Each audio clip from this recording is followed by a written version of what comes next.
अस्सलाम अलैकुम दोस्तों, पेश खिदमत है आज की कहानी।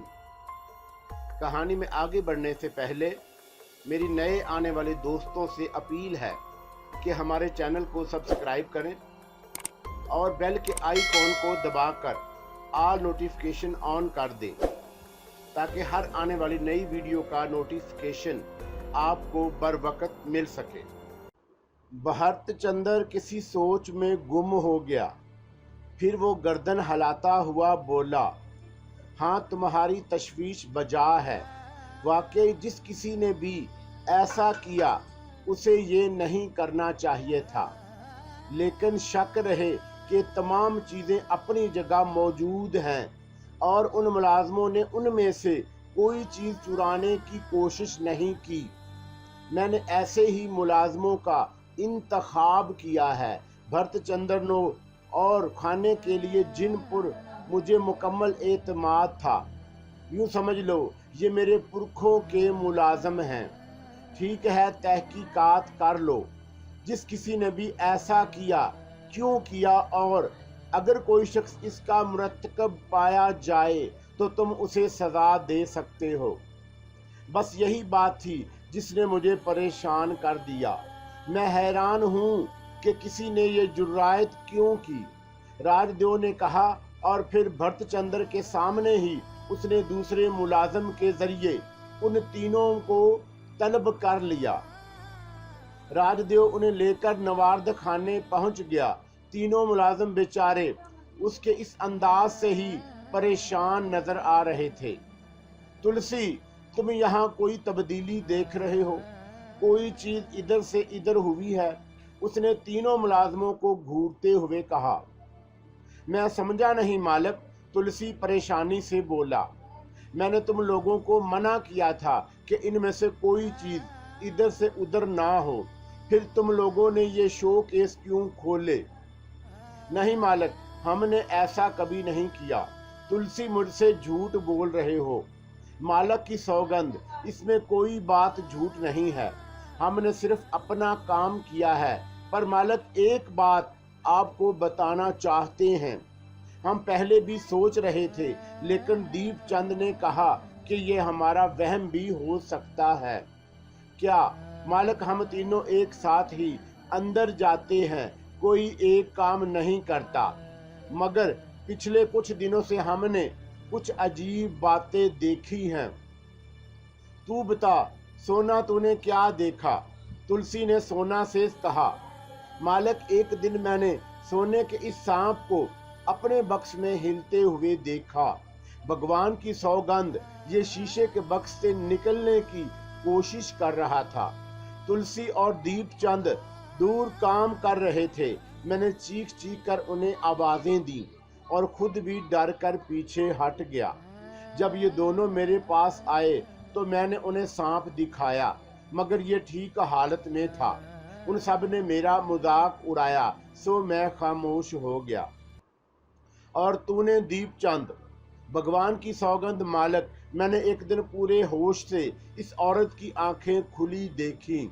मैं बराबर सफाई कर रहा था कि मेरी नज़र उस तरफ उठ गई। वो मुझे ही देख रही थी। मेरे हलक से चीख निकल गई और तुलसी और सोना मेरे पास आ गए, मगर उसने दोबारा आंखें बंद कर ली। और एक बार मालिक, मैंने उसकी जुबान हिलते हुए देखी, जैसे उसे प्यास लग रही हो। तुम्हारा दिमाग खराब हो गया है। तुम इस अंदाजे से सोचते रहोगे और तुम्हारे वहम ने ये सूरत इख्तियार कर ली। हमने बाद में कोशिश की कि मालिक, मगर फिर कोई बात ना देखी। कल भी हमने यहाँ काम किया था, मगर मालिक ये चीज़ अपनी जगह थी और इस वक्त ये सब कुछ बदल गया। राजदेव गुस्से से बोला, हम झूठ नहीं बोल रहे मालिक, कोई मसला हल नहीं हुआ। लेकिन राजदेव को यकीन था कि इन तीनों ही ने ये हरकत की होगी। भरतचंद्र भी इसके बारे में कोई राय नहीं दे सकता था। बहरहाल बात को टालने के अलावा और क्या किया जा सकता था। लेकिन राजदेव के जहन को करीद सी लग गई। वो दिन भर इसी सोच में गुम रहा। اگر نوکر جھوٹ نہیں بول رہے تو پھر یہ کیا اصرار ہے؟ رات کو ضروری کاموں سے فراغت حاصل کرنے کے بعد اس نے نوارد خانے کا رخ کیا۔ یہ جگہ اس کی جوانی کی یادگار تھی۔ یہاں موجود ہر چیز ایک کہانی رکھتی تھی۔ وہ جانتا تھا کہ کون سی شے اس نے کہاں سے حاصل کی تھی اور اس کے لیے اسے کیا جدوجہد کرنا پڑی۔ اسے یہاں کی ہر شے سے پیار تھا اور یہ جگہ اس کے لیے بہت سکون بخش تھی۔ وہ سینکڑوں بار دن اور رات کے ہر حصے میں یہاں آ چکا تھا۔ دلچسپی کے احساس کے علاوہ اسے کوئی اور احساس کبھی نہ ہوا، لیکن آج رات اس ابتدائی حصے میں تہہ خانے کے اندر موجود اس نوارد خانے میں داخل ہوتے ہوئے نہ جانے اسے ایک خوف کا احساس ہوا۔ اس کی ریڑھ کی ہڈی میں سرد لہریں دوڑنے لگیں اور اس کے قدم رک گئے۔ پھر اس نے خود کو سنبھالا، اپنے آپ پر ہنسا اور آگے بڑھ کر نوارد خانے میں داخل ہو گیا۔ اس کے قدم شیشے کے تابوت کی طرف اٹھ گئے۔ تابوت کے قریب پہنچ کر اس کے ذہن کو شدید جھٹکا لگا۔ اس کی آنکھیں خوف و حیرت سے پھیل گئیں۔ یہ ایک ناقابل یقین منظر تھا۔ آنکھوں کا دھوکہ یا پھر محض احساس، لیکن جو کچھ نظر آ رہا تھا اسے دھوکہ تو نہیں کہا جا سکتا۔ شو کیس میں موجودہ لاش کروٹ بدلے ہوئے تھی۔ دن میں وہ بالکل چت تھی اور اس وقت بھی جب ملازموں کے ساتھ اندر آیا، لیکن اس وقت وہ بائیں سمت کروٹ بدلے ہوئے تھی۔ اس کروٹ کے ساتھ ہی اس کے بدن پر موجود چیزوں کی ترتیب بھی بدل گئی تھی۔ کمر کے نیچے نظر آنے والے چمڑے کا ٹکڑا واضح تھا اور راج دیو جانتا تھا کہ یہ سب کچھ کسی نے نہیں کیا۔ چابیاں اس کے اپنے پاس تھیں۔ دفتن راج دیو کا دل بہت زور سے دھڑکا اور وہ خوف زدہ ہو کر دروازے کی طرف دوڑ پڑا۔ بے مشکل تمام اس نے دروازے کا تالا لگایا تھا۔ تالا لگاتے ہوئے بھی اس کے ہاتھ کانپ رہے تھے۔ کوٹھی سنسان پڑی تھی، سب سو رہے تھے۔ وہ ہانپتا ہوا اپنے کمرے میں پہنچا اور بستر پر گر پڑا۔ دل اب بھی بری طرح دھڑک رہا تھا۔ کیا ہے یہ سب کچھ؟ کیا ہے یہ سب کچھ؟ کیسے ہوا؟ وہ لاش، کیا اس میں زندگی دوڑ رہی ہے؟ ناممکن! اتنے طویل عرصے کے بعد یہ کیسے ہو سکتا ہے؟ اور اگر ایسا ہے تو اب کیا کیا جائے؟ کہیں کچھ ہو نہ جائے۔ رات بھر وہ بے چینی سے کروٹیں بدلتا رہا۔ یہ سب کیا ہے اور اسے کیا کرنا چاہیے؟ پھر اسے سکندر یاد آیا۔ اس کے علاوہ کوئی نہ تھا جس سے اس بارے میں بات کی جائے۔ وہی صحیح مشورہ دے سکتا تھا۔ ہاں، یہ درست ہے، کل ہی دہلی چلا جائے گا، کل ہی۔ بے مشکل تمام صبح ہوئی۔ اس نے خود کو سنبھالا، غسل کیا اور ناشتے کے لیے چل پڑا۔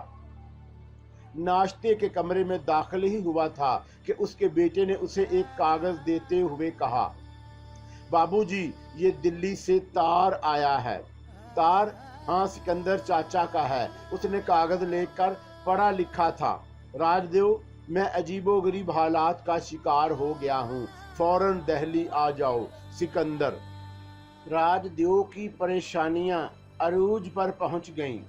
سکندر سے فاصلہ تھا، لیکن دلوں کے فاصلے کبھی کم نہ ہوئے تھے۔ وہ اپنی پریشانی بھول گیا۔ ہانپتا کانپتا پاربتی کے پاس پہنچا۔ پاربتی، جلدی سے میرے 2 جوڑے تیار کر دو، دہلی جا رہا ہوں، سکندر کا تار آیا ہے، کسی پریشانی کا شکار ہو گیا ہے۔ ہاں، سجل مجھے بتا کر گیا تھا، ابھی تیار کیے دیتی ہوں، مگر ٹرین کون سی ملے گی؟ اسٹیشن جا کر دیکھ لوں گا، جو بھی مل گئی اسی میں ہی بیٹھ جاؤں گا، بس جلدی کر دو، مجھے کچھ ضروری چیزیں سمیٹ لوں۔ ان ضروری چیزوں میں چیک بکس بھی تھیں، نہ جانے دوست کو کیا ضرورت پیش آ جائے۔ پاربتی نے تیاریاں مکمل کی اور راج دیو اسٹیشن چل پڑا۔ ریل بھی مل ہی گئی، مگر اس کی رفتار بہت سست تھی۔ راج دیو کا بس نہ چلتا تھا کہ اسے ہوا میں اڑا دے، اور راستے بھر اس کا ذہن وسوسوں میں ڈوبا رہا۔ کیا پریشانی ہو سکتی ہے سکندر کو؟ مگر کچھ سمجھ میں نہ آیا۔ تار کو کئی بار پڑھا، عجیب و غریب حالات کیا ہو سکتے ہیں؟ ایک بار دل میں یہ خیال بھی آیا کہ کہیں یہ حالات قندیل سے تعلق نہ رکھتے ہوں۔ وہ خود بھی اسی سلسلے میں پریشان ہوا تھا۔ بہرحال دہلی پہنچا اور مارو مار سکندر کے گھر پہنچ گیا۔ کوٹھی میں داخل ہوتے ہی نوکروں سے خیریت پوچھی تو پتہ چلا کہ قندیل بیمار ہے۔ دل کو دھکا سا لگا، گویا معاملہ کسی نہ کسی شکل میں قندیل ہی کا ہے۔ پھر سکندر کو خبر ہوئی تو وہ پاگلوں کی طرح دوڑا آیا اور راج دیو سے لپٹ گیا۔ بس دوست، اب کوئی پریشانی نہیں ہے، تم آ گئے ہو، سب ٹھیک ہو جائے گا۔ کیا بات ہے جلدی بتاؤ، راج دیو نے کہا۔ قندیل کچھ بیمار ہو گئی ہے، تم تیار ہو کر فارغ ہو جاؤ تو پوری بات بتاؤں گا۔ زیادہ بیمار ہے؟ ہاں یہی سمجھ لو۔ سکندر کا لہجہ بھرا گیا۔ ہسپتال میں ہے؟ نہیں، گھر میں ہی ہے۔ آؤ تم میرے ساتھ، آؤ پہلے نہاؤ پھر بات کریں گے۔ مجھے اس کی شکل تو دکھا دو، راج دیو نے کہا۔ جلدی نہ کرو، کچھ کھا پی لو، پہلے میں تمہیں اس بیماری کی تفصیل بتاؤں گا، پھر تم کچھ سمجھ سکو گے۔ سکندر کے بے حد اصرار پر راج دیو نے غسل کیا۔ ستوت جہاں نے فوراً ہی کھانے کی میز لگا دی اور کھانے سے فارغ ہو کر سکندر راج دیو کو لے کر اپنے کمرے میں آ گیا۔ بدقسمتی سے راج، ان سارے معاملات کے رازدار صرف تم ہو اور میں اس سلسلے میں اکیلا پڑ گیا تھا۔ تمہارے علاوہ کسی اور کی طرف نظر نہ گئی۔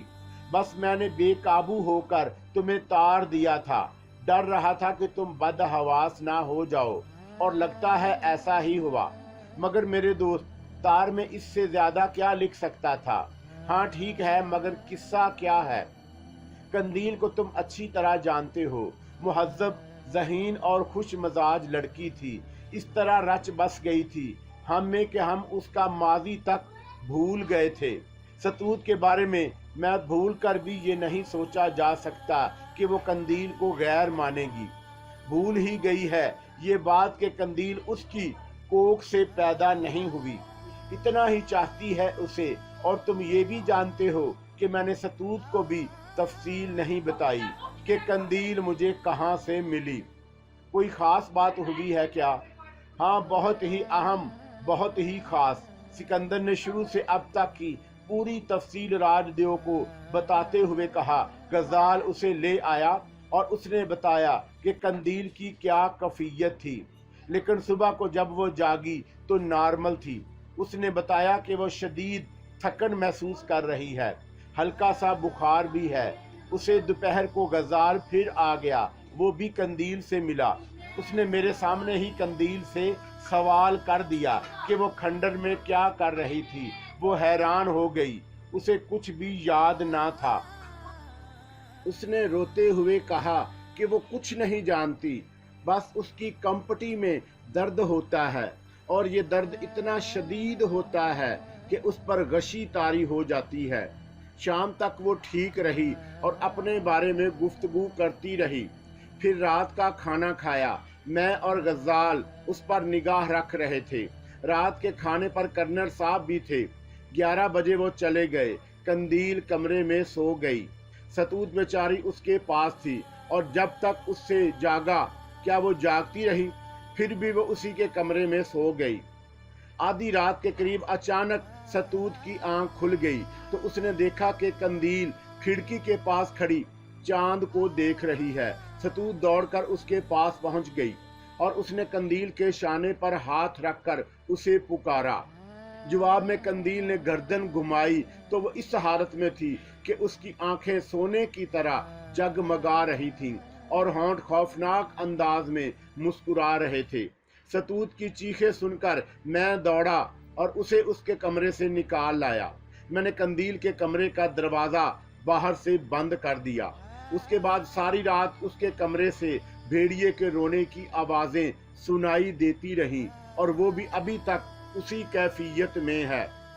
اوہ! راج دیو کے حلق سے ٹھنڈی سانس کے ساتھ آواز نکلی۔ تم تو مجھ سے بھی بڑی مصیبت کے شکار ہو۔ پریشانی کے عالم میں سکندر نے راج دیو کے الفاظ پر غور نہیں کیا تھا۔ وہ اسی انداز میں بولا، کرنل فیروز خان الگ پریشان ہیں، بہت اچھے انسان ہیں، मेरी पूरी पूरी गम गुसारी कर रहे हैं।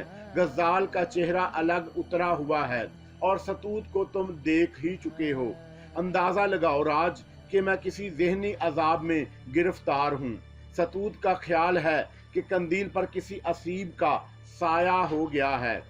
कर्नल फिरोज कहते हैं कि कोई नफ्सियाती मर्ज है। हर शख्स अपनी अपनी कह रहा है, हकीकत मैं जानता हूँ या तुम। तुम्हारा इस बारे में क्या ख्याल है सिकंदर? मेरा जहन जहाँ तक काम करता है राज, इसमें यही नतीजा अखज़ करता हूँ कि इस हालत का उसका बचपन से ताल्लुक है। वो इस हालत में एक समझ में ना आने वाली जुबान बोलती है, और अब ही नहीं, ये जुबान पहले भी कई बार उसके मुंह से सुन चुका हूँ, इस वक्त भी जब वो बच्ची थी। राजदेव फीके से अंदाज में मुस्कुराया, फिर उसने कहा, मैं तुमसे मुत्तफिक हूँ सिकंदर। इस वक्त हम लोग नातजर्बेकारी का शिकार हो गए और नदी में बहती हुई लाश उसके पास लेटी बच्ची को उठा लाए। हमने हालात को गहरी निगाह से नहीं देखा, हालांकि हमें कुछ अरसा के बाद ही सही, लेकिन इसके बारे में तहकीकात ज़रूर करनी चाहिए थी। इसका नतीजा हम दोनों अब भुगत रहे हैं। दोनों, सिकंदर ने पहली बार चौंक कर कहा। हाँ, एक छोटी सी कहानी मेरी भी है। क्या? सिकंदर ने शदीद हैरत से पूछा।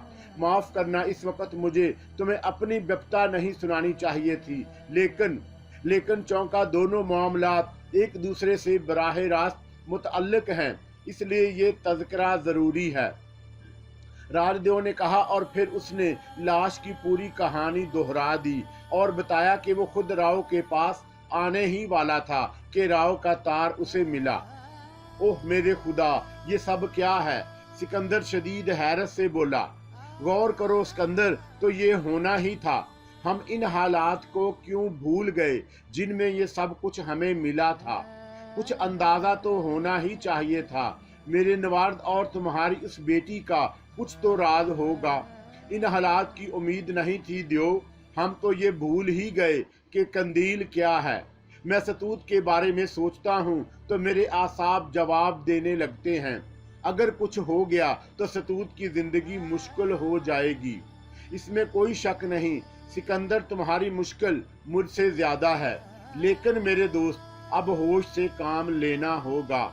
इन हालात से शिकस्त मान ली तो बर्बादी मुकद्दर बन जाएगी। हमें हिम्मत से काम लेना होगा।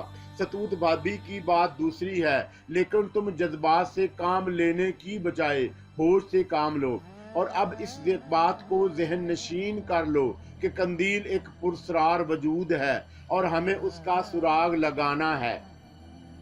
ये मुमकिन है, सिकंदर ने कहा। उसे मुमकिन बनाना होगा, राजदेव ने पुरएतमाद लहजे में कहा, और सिकंदर उसे देखने लगा। फिर उसने आहिस्ता आहिस्ता मुस्कुराते हुए कहा, खुदा की कसम राजदेव, सिर्फ तुमसे ये उम्मीद थी और कोई ऐसा ना था जो मुझे इस तरह सहारा दे। इसीलिए मैं तुम्हारे लिए बेचैन हो गया था। तुम्हारा ख्याल दुरुस्त है, कोई तो कहानी होगी इनकी। हमने उसे फरामोश ही कर दिया, लेकिन अब सरे नो इस सिलसिले में काम करना पड़ेगा। हाँ, एक गलती हो गई, अब उसका खमियाजा भुगतना पड़ेगा। तुम्हारे ख्याल में क्या मुझे पेश आने वाले वाकयात मामूली हैं? कौन कह सकता है कि मुझे क्या क्या भुगतना पड़े? तुम एक बात पर गौर नहीं कर रहे, ये दोनों काम एक साथ हुए हैं। दोनों काम मतलब ये कि उधर कंदील की ये कफियत हुई और उधर उस लाश में तहरीक पैदा हो गई। हर चंद के ये सब कुछ नाकाबिले यकीन सा है, लेकिन ना मैं झूठ बोल रहा हूँ और ना तुम। ये सब कुछ हकीकत है सिकंदर। बेशक, राव ने गर्दन हिलाते हुए कहा, और उसके बाद दोनों सोच में गुम हो गए। फिर सिकंदर ने कहा, मुझसे कुछ गलतियां हुई हैं। मैंने तो कर्नल फिरोज को भी उलझा लिया। वो शरीफ इंसान क्या करेगा? जाहिर है इन हालात में तो गज्जाल और कंदील के बारे में सोचा भी नहीं जा सकता। कर्नल किस किस्म का आदमी है? बेहद नफीस, बहुत शरीफ। तो उससे खुलकर बात कर लो। क्या बात करूं? उसे हकीकत बता दो। यकीन कर लेगा? ना यकीन करेगा तो उससे कह दो कि कंदील का निकाह गज्जाल से पढ़ा दे। और उसे रुखसत करके घर ले जाए। राजदेव ने कहा और सिकंदर बे इख्तियार हंस पड़ा। अरे क्यों मरवा रहे हो बेचारे को, अब उसे हकीकत मान लेना होगी। मेरे ख्याल में राव बाकी सब कुछ बेकार है, हमें कंदील के इलाज की बजाय उनकी हकीकत मालूम करने की कोशिश करनी चाहिए। इन हालात में तुम भी अंदाजा लगा सकते हो कि ये कोई मर्द नहीं है, बल्कि इन पुरस्कार करदारों की जिंदगी की कोई दास्तान वाबस्ता है। राजदेव ने कहा और सिकंदर के चेहरे पर काफी बेहाली आ गई। उसने गर्दन हिलाते हुए कहा, मुझे इस वक्त वाकई तुम्हारे अलावा किसी और की जरूरत नहीं थी। राज, तुम्हारे आने से कितना सुकून मिला है। मुझे गम है तो ये कि इस परवरिश करते हुए भूल गए थे कि वो हमसे नहीं है और अब ना जाने क्या हालात होंगे। क्या कहा जा सकता है कि वो हमारे पास रहेगी भी या नहीं। खुदा ने बे औलाद रखा, वरना शायद उसकी कमी पूरी हो जाती। सतूत के बारे में कुछ नहीं कहा जा सकता कि उस पर क्या असरात मुरतब होंगे। समझदारी से काम लो सिकंदर, सब ठीक हो जाएगा। सतूत भाभी को हकीकत का हाल किसी हाल में नहीं होना चाहिए, बल्कि अभी से उनके कान में ये बात डाल देनी चाहिए कि कंदील को किसी भी वक्त इलाज के लिए गैर मुल्क भेजा जा सकता है। डॉक्टरों की राय का इंतजार है। वो क्यों भाई, हालात का क्या भरोसा, वो जिस तरह गायब हो सकती दोबारा भी हो जाएगी। उस वक्त तुम भाभी से क्या कह सकते हो कि वो ज़ैरे इलाज है। हम एक तरफ ही परेशान रहेंगे, कम से कम दूसरी उलझन का शिकार तो ना होंगे। सिकंदर इस बात पर गौर करने लगा, फिर उसने गर्दन हिलाते हुए कहा, खुदा तुम्हारा भला करे, ये मशवरा भी बेहतरीन है। मुझे तो सब्र आ ही जाएगा क्योंकि मैंने अपनी आंखों से बहुत कुछ देखा है। क्या सतूत इस बात से संभल जाएगी? फिर इत्तला मिली कि गज्जाल और कर्नल साहब आए हैं। राजदेव ने सिकंदर के शाने पर हाथ रखते हुए कहा, हिम्मत और होशियारी से ये दास्तान कर्नल साहब को सुनानी है। मैं उनसे मिला नहीं हूँ, लेकर अंदाजा है कि वो कैसे इंसान होंगे। तुम्हारा उनसे गायबाना तारुफ है, आओ चलें। दोनों ड्राइंग रूम की तरफ बढ़ गए। कर्नल फेरोज और गजाल ने खड़े होकर उनका इस्तकबाल किया। कर्नल ने बिगौल राजदेव को देखते हुए कहा, अगर मेरा अंदाजा गलत नहीं तो आप मिस्टर राजदेव हैं। आपका अंदाजा बिल्कुल गलत नहीं कर्नल फेरोज, लेकिन ये अंदाजा आपने कैसे कायम किया? राजदेव ने कर्नल फेरोज से पुरजोश मुसाफा करते हुए कहा और फिर गजाल का हाथ अपने हाथ में लेते हुए बोला, हेलो गजाल। हेलो सर, गजाल ने गर्दन खम करके कहा। कर्नल फेरोज मुस्कुराता हुआ बोला, भाई फौज में जिंदगी गुजारी है और फौज जिंदगी बहुत से तजर्बात देती है, लेकिन इस शिनाख्त में हमने कोई कारनामा सर अंजाम नहीं दिया। राजदेव का तज़किरा कुछ इस तरह सिकंदर की जुबानी सुना है कि राजदेव की पूरी शख्सियत हमारे जहन पर नक्श हो गई। और फिर इस वक्त आप दोनों के चेहरों पर जो मोहब्बत नजर आ रही है वो भी इस बात की गमाज है कि आप राजदेव ही हो सकते हैं। सिकंदर इससे पहले इतने मुतमिन ना थे। ओ अच्छा, बहुत खूब। बहरतौर मुझे अफसोस है कर्नल साहब कि इससे पहले आपसे मुलाकात ना हो सकी। बराह करम तशरीफ रखिए। कर्नल फेरोज ने बैठते हुए सिकंदर से कहा, अब क्या कैफियत है? हस्बे मामूल। मैंने भी बहुत देर से नहीं देखा। वैसे मुझे राजदेव की आमद का इंतजार था। मैंने उन्हें बुलाने के लिए तार दिया था। यकीनन उलझन के वक्त दोस्त ही काम आते हैं, और फिर राजदेव तो ऐसे दोस्त हैं जिन पर पूरा एतमाद किया जा सकता है। मिस्टर राजदेव, आपने सारी तफसील सुन ली होगी। उस बच्ची के लिए दिल खून के आंसू रो रहा है। शायद सिकंदर ने ये भी बता दिया होगा कि मेरा उससे क्या रबत है। अगर नहीं तो मेरी ख्वाहिश है कि राजदेव को तमाम सूरत हाल बता दी जाए। कर्नल साहब, राजदेव से तज़किरा हो चुका है। ना सिर्फ ये तज़किरा बल्कि कर्नल फेरोज को भी मुझसे अच्छी तरह रोशनास करा दिया गया है। सिकंदर दोस्तों के मामले में बहुत खुश नसीब है। उसे आप जैसा दोस्त मिला। कर्नल साहब, नहीं मिस्टर राजदेव, मुझसे पहले सिकंदर साहब को आप जैसा दोस्त मिल चुका है, कर्नल फिरोज ने हंसते हुए कहा, और फिर कहने लगे, हमें मतलब पर आ जाना चाहिए। दरअसल सिकंदर जिस कदर ज़हनी उलझन के शिकार थे उसे सिर्फ मैं जानता हूँ। कर्नल साहब, एक ऐसी अनोखी कहानी हमारी ज़ात से वाबस्ता है जिसके बारे में हम दोनों ने कसम खाकर अहद किया था कि कभी किसी को ये कहानी नहीं सुनाएंगे, लेकिन बदकिस्मती से आज वो वक्त आ गया है। मैंने सिकंदर को दूसरी कसम ये दी है कि ये कहानी कम अज कम कर्नल फिरोज को ज़रूर सुना दी जाए। कहानी? हाँ कर्नल, एक ऐसी अनोखी कहानी जिसका उस दौर में तसव्वुर भी नहीं किया जा सकता, लेकिन ये कहानी बहुत साल पहले शुरू हुई थी, इस वक्त जब ऐसी कहानियों का तसव्वुर किया जा सकता था। चुनाचा ये कहानी इस वक्त से आज तक जारी है। मेरी अभी सिकंदर से गुफ्तगू हो रही थी। सिकंदर की परेशानियां अरूज पर थी। मैंने उन्हें मशवरा दिया कि कम अज कम अच्छे दोस्तों को शरीके राज बना लेने में कोई हर्ज नहीं। चुनाचा इस वक्त ये मनहूस कहानी मैं आपको सुनाता हूँ ताकि आप भी इसमें शरीक हो जाएं और सही फैसले कर सकें। कर्नल फिरोज का चेहरा तस्वीर हैरत बन गया। गज्जाल भी मुजमाना निगाहों से राज की तरफ देख रहा था। राजदेव ने ठहरे हुए लहजे में कहा, ये कहानी उस वक्त शुरू हुई जब मुझे और सिकंदर को मुहिम्मात का शौक दीवानगी की हद था। हम लोग हर चंद के कारकार हो गए थे, शादियां हो गईं, हमारे मसाइल पैदा हो गए, लेकिन हम कहीं ना कहीं निकल जाते थे और फिर एक महम में हमें इंतहाई हैरत से दो चार होना पड़ा। ये बात हिंदुस्तान के शुमाली इलाके की है।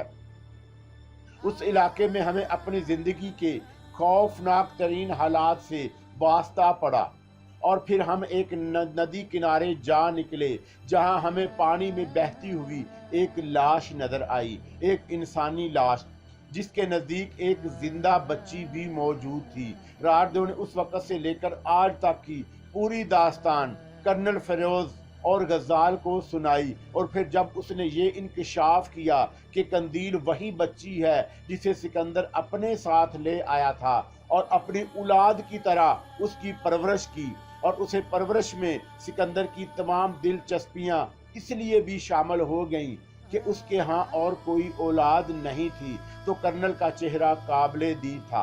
राजदेव ने सिलसिला गुफ्तगू जारी रखते हुए कहा, मेरे पास वो लाश और उसकी तमाम चीज़ें मौजूद हैं, लेकिन मैं खुद भी अजीबोगरीब हालात का शिकार हो चुका हूँ। और हैरत अंगेज बात यह है कि जिस वक्त सिकंदर का तार मिला, मैं खुद भी अपनी परेशानियों के सिलसिले में सिकंदर के पास आने का इरादा रखता था। जो परेशानियां लाहक हुई उनकी मुख्तसर तफसील भी सुन लीजिए।